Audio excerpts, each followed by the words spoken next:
கத்திரிக்கோசம் ஸ்தோத்திரம் உண்டாவதாக. மத்திய வேலையும் சில வார்த்தைகளை பார்ப்போம்.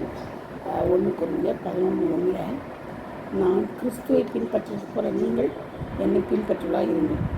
இது என்ன டாபிக்னா பின்பற்றுதல் டாபிக். பின்பற்றுவதாக இருங்கள்னு யார் சொல்கிறதுன்னா, இப்போ பவுல் சொல்கிறாரு. பவுலுடைய அனுபவத்தை சொல்கிறாரு. நான் கிறிஸ்துவை பின்பற்றுவதை போல நீங்கள் என்னை பின்பற்றுவதாக இருங்கள். அதே போல் பாருங்கள், சாலமோனின் பின்மாற்றம். அவன் என்ன செய்கிறான்? 1 ராஜாக்கள் 11:4-11 அவன் என்ன செய்கிறான்? சாலமோன் பின்மாற்றமாக போயிருக்கான். அது யார் எதுக்காக பின்பற்ற போகிறான்? யாரை பின்பற்றினாலும் அந்த அஸ்திரோதந்திர தெய்வங்களை, அந்த மறுமண நாட்டினுடைய தெய்வங்களை அவங்க பேச்சு கேட்டு அவன் என்ன செய்தான்? அதுங்களை வணங்கினான். அதனால் என்ன செய்தான்? வணங்குறதை தொட்டு பின்மாற்றத்தில் போனான். அதை பின்பற்றான், அந்த தெய்வங்களை பின்பற்றான் சாலமோன். எலியாவின் சவால். எலியா என்ன சவால் விடுறாரு பார்த்தீங்களா? 1 ராஜாக்கள் 18:21 பாகால் தெய்வமானால் நீங்கள் செய்யுங்க, இது பண்ணுங்கள். தேவாதி தெய்வமானால் அவரை தொழுது கொள்ளுங்கள். யார் தெய்வம் பார்க்கலாம்? நீங்கள் உங்கள் தெய்வத்தை தொழுது கொள்ளுங்கள், நான் என் தெய்வத்தை தொழுது கொள்கிறேன். யார் தெய்வம் பார்க்கலாம் அப்படின்னு சொல்லிட்டு என்ன செய்கிறான்? அவங்கக்கிட்ட சவால் விடுறான், பின்பற்ற சொல்கிறான். யாரை பின்பற்ற சொல்கிறான்? தேவனை பின்பற்றுங்கள்னு சொல்கிறான். தேவாதி தேவனை பின்பற்றுங்கள் அப்படின்னு சொன்னான். அது எலியாவின் சவால். ரூத்து நல்ல தீர்மானம் பண்ணுறான். ரூத்து என்ன பின்பற்றுறா? அவளை நகோமியை பின்பற்றா. ரூத் 1:16 சொல்லப்பட்டிருக்குது. நீங்கள் எங்கே போனாலும் என்ன செய்வேன்? வருவேன். நீங்கள் அங்கே போனாலும் வருவேன், எங்கே போனாலும் எங்கே இருந்தாலும் என்ன செய்வேன்? கூட தான் இருப்பேன். மரண பரியந்தம். மரணம் நம்ம பிரிக்கும் வரைக்கும் நம்ம என்ன செய்வோம்? நான் உங்கள் கூட தான் இருப்பேன் அப்படின்ட்டு உங்களை மட்டும்தான் நான் பின்பற்றி வருவேன். எப்போ போனால் பின்பற்றி வருவேன்னு சொல்லி ஒரு தீர்மானம் சொல்கிறான். பின்பற்றுறதை பற்றி நம்ம பார்த்துக்கிட்டு இருக்கிறோம். ஓகேவா? நீர் எங்கே போனாலும் உண்மை பின்பற்றி வருவேன்னு சொல்லிட்டு மத்தேயு 8:19-22, லூக்கா 9:57-62. சரிங்களா? எங்கே போனாலும் என்ன செய்வான்? பின்பற்றுவேன். நீர் எங்கே போனாலும் உண்மை பின்பற்றி வருவேன்னு சொல்கிறான். இது வேறு. அடுத்தது, எல்லாவற்றை விட்டு சிலுவையை சுமந்து கொண்டு இயேசுவை பின்பற்றுதல். நம்ம எல்லோரும் நம்ம பணம் பொருள் வச்சுட்டு சிஸ்டர்களை செய்கிறாங்க. சிலுவையை சுமந்து கொண்டு பின்பற்றி வராங்க. மத்தேயு 16 நம்ம பார்க்க வேண்டியது. மத்தேயு 16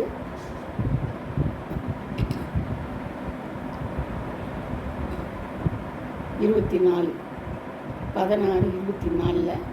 பார்ப்போம். என்ன பார்க்கலாம்? அப்போது இயேசு தம்முடைய சீஷர்களை நோக்கி, ஒருவனை பின்பற்றி வர விரும்பினால் அவன் தன்னைத்தான் வெறுத்து தன் சிலுவை எடுத்துக்கொண்டு என்னை பின்பற்ற கடவன். எப்படியா? எல்லாவற்றையும் விட்டு சிலுவையை சுமந்து கொண்டு இயேசுவை பின்பற்றுதல். அப்போ பாருங்கள், ஆண்டவர் சொல்கிறார், என்னை சிலுவை எடுத்துக்கொண்டேன் பின்னே வான்னு சொல்கிறார். என்னை பின்பற்றினார். என்னை தானே வெறுக்கணும், வெறுத்து பின்பற்றி வாழ்ந்தார். பார்த்தீங்களா? ஆண்டவர் சொல்கிறார், பின்பற்ற சொல்கிறாரு. அதே மாதிரி தான் மத்தேயு நம்ம முதல் பார்த்தோம் இல்லையா? மத்தேயு 8 என்ன பார்த்தோம்? 19 யாரை பற்றி பார்த்தோம்? 19 அப்பொழுது வேத பாரம்பரியம் வந்து, இப்போதுகளே எங்கே போனாலும் உண்மை நான் பின்பற்றி வருவேன்னு சொல்கிறாங்க. இதுக்கு முன்னாடி நீங்கள் எங்கே போனாலும் உண்மை பின்பற்றி வருவேன்னு சொன்னது மற்ற 8:19 என்ன சொல்கிறாங்க? அதற்கேசு நரிகளுக்கு குழிகளும் ஆகாயத்து பறவைக்கு குழிகளும் உண்டு, மனுஷகுமாருக்கோ தலை சாய்க்க இடமில்லை அப்படின்னு சொல்கிறார். பார்த்தீங்கன்னா, பின்பற்றி வருவேன்றது அவன் சொல்கிறான். அதோட பின்பற்றி வருவேன். அதுக்கு அடுத்தது அவருடைய சீஷர்களுக்கு வேறொரு நாடு ஆண்டவரே, முன்பு நான் போய் என் தகப்பனையும் அடக்கம் பண்ணிட்டு உத்தரவு கொடுக்கணும்னு சொல்கிறாங்க. அது கேஸு. மருத்துவர் அடக்கம் பண்ணுறோம், நீ என்னை பின்பற்றி வாழ்றது. பார்த்தீங்களா? இங்கே போனாலும் பின்பற்றி வருவேன்னு ஒருத்தர் சொல்கிறாங்க. ஒருத்தரை சொல்ல போய் தகப்பன் அடக்கம் பண்ணிட்டு வரான்றார். பின்பற்றி வருவேன்னு சொல்லி தன்னைத்தானே வெறுத்துப்போம். ரூத்தும் அதே மாதிரி சொல்கிறான். ரூத்து நல்ல தீர்மானம் எடுத்தா. நான் மாமியார் விட்டு பிரியக்கூடாதுன்ற தீர்மானம் எடுத்தா. பார்த்தீங்களா? ஒருத்தர் என்னென்ன தீர்மானம் எடுக்கிறாங்க, பின்பற்றி வராங்க. ஆண்டவரை சிலுவை சுமந்து கொண்டு வராங்க. அதுதான் ஆண்டவர் சொல்கிறாரு, சிலுவை சுமந்து கொண்டே வா, நீங்கள் பின்பற்றி வா, அதெல்லாம் எடுத்துட்டு வான்றார்.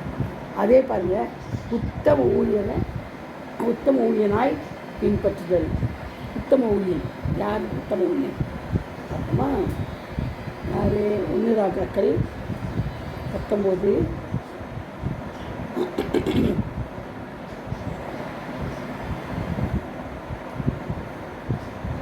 1 ராஜாக்கள் 19:21. அப்பொழுது அவன் என்னை விட்டு போய் ஒரு ஏறு மரத்தை குறித்து அடித்து ஏறி மரத்தில் அவனுடைய முயற்சி சமைத்து அவனுக்கு கொடுத்தான். அவர்கள் சாப்பிட்டு அவன் எழுந்து எலியாவுக்கு பின் சென்றானுக்கு ஊழியம் செய்தான். அவங்க சாப்பிட்ட பிறகு அவன் எழுந்து எலியாவுக்கு பின் சென்று அவனுக்கு ஊழியம் செய்தான். யார் இது சொல்லாங்க? எலிசாவை சொல்லாங்க. எலிசா தானே செய்கிறாரு. உத்தம ஊழியரை பின்பற்றணும். என்ன செய்யணும்? உத்தம ஊழியர்கள் தான் பின்பற்றணும். எலிசா என்ன பண்ணுறாரு? எலியா பின்னாடி போகணும்னு சொல்லிட்டு வரேன்னு சொல்லிட்டு என்ன பண்ணார்? ஏர்மலையில் கூட்டி அவங்களுக்கெல்லாம் அடிச்சது அவங்களுக்கெல்லாம் கொடுத்துட்டு என் தாயின் தாவப்படி முத்தம் செய்து கூட்டுறவு பண்ணிட்டு எல்லாருக்கும் எல்லாம் செஞ்சுட்டு என்ன செய்கிறாரு? எலியா பின்னாடி போயிடுறாரு. அவன் எழுதி எலியாவுக்கு பின் சென்று அவனுக்கு ஊழியம் செய்தான். பார்த்தீங்களா? அவனுக்கு பின்னாடி போய் ஊழியம் செய்தான். நம்ம அது மாதிரி இருக்கிறோமா?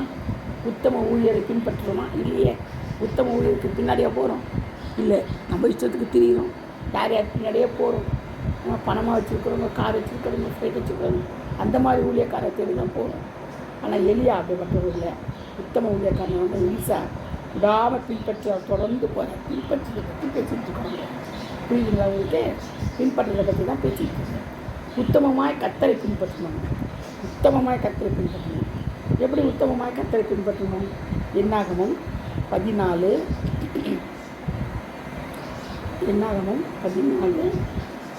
24.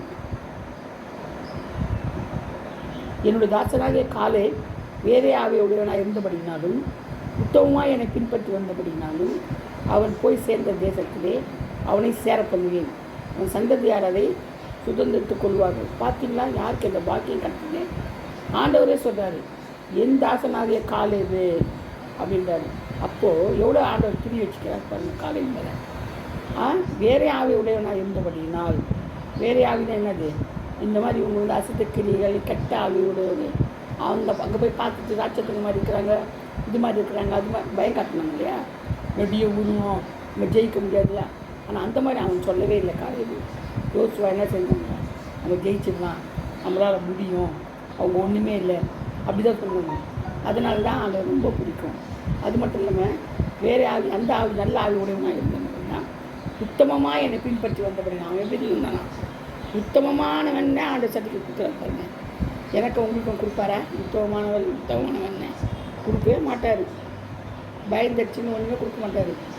0 தான். நம்மளால் ஒன்றும் நிற்க முடியாதுங்க. ஆண்டவர் முன்னாடி நம்மளால் நிற்க முடியாது. நம்மளுடைய நீதி வெறும் கந்தையாக இருக்குது. பாவியோட படுபாவி நம்ம அப்தாரிக்க முடிய நான் உத்தமன்னு நான் சொல்ல மாட்டேன்.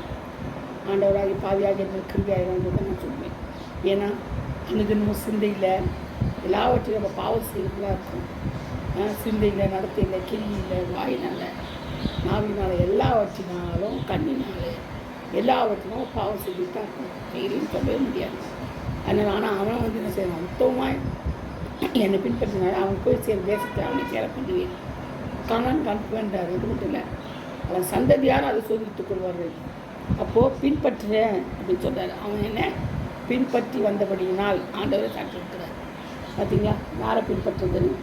சாத்தானை பின்பற்றுதல். இது பார்த்தீங்களா? இங்கே சாத்தானை பின்பற்றுதல் இங்கே ஒன்றுக்கு என்னதுன்னா 1 தீமோத்தேயு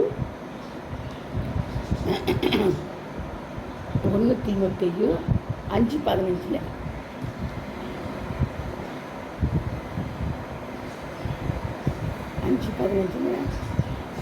ஏன் இதுக்கு முன்னே சில சாத்தானை பின்பற்றி விலகி போனார்கள்.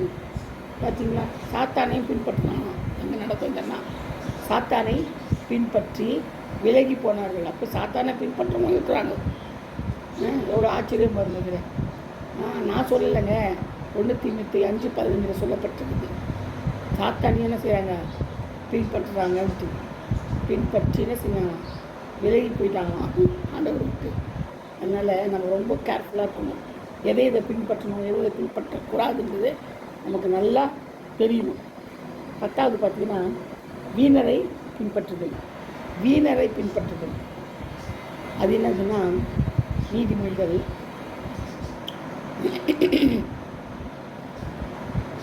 12, 11, 12, 11. தன் நிலத்தை பயிரிடுவன் ஆகாரத்தில் திருப்தியடைவான். வீணரை பின்பற்றுவனும் மதியற்றவன். யாரா? வீணரை பின்பற்றுவன். அதில் நான் நிறைய வசனம் சொல்லுவேன், நான் குறிச்சிக்கோங்க. அதில் 28, 19 பாருங்கள். நீதிமொழிகள் 28, 19. 2 ராஜாக்கள் 17, 15. லூக்கா 15, 11, 20. பார்த்தீங்களா? 30. நீதிமொழிகள் 4, 13, 19. நம்ம ஒரு வசனம் மட்டும் பார்த்தோம். என்ன பார்த்தோம்? நீதிமொழிகள் 12, 11 மட்டும் பார்த்தோம். தன் நிலத்தை பயிரிடுவன் ஆகாரத்தினால் திருப்தி அடைவான். வீணரை பின்பற்றுகிறவனும் மதியற்றவன். நிறைய வசனங்கள் இருக்குதுங்க. நிறைய ஆண்டவர் நிறைய வசனம் கொடுத்துக்கிறாரு. நீங்கள் எல்லாத்தையும் சொல்லிட்டு இருந்தால் நீங்கள் இப்போ ஒரு மாதிரி ஆகிட்டீங்க. ஆனால் ஒரு வசனம் தான் எக்ஸாம்பிள் கொடுத்துருக்குறேன். பார்த்துக்கோங்க. வீணரை பின்பற்றுகிறனும் மதியற்றவன். கர்த்தர் தாமே இந்த வாக்குகள் ஆசீர்வதிப்பாராக. செகண்ட் பார்ப்போம். சரிங்களா? God bless you all. Thank you.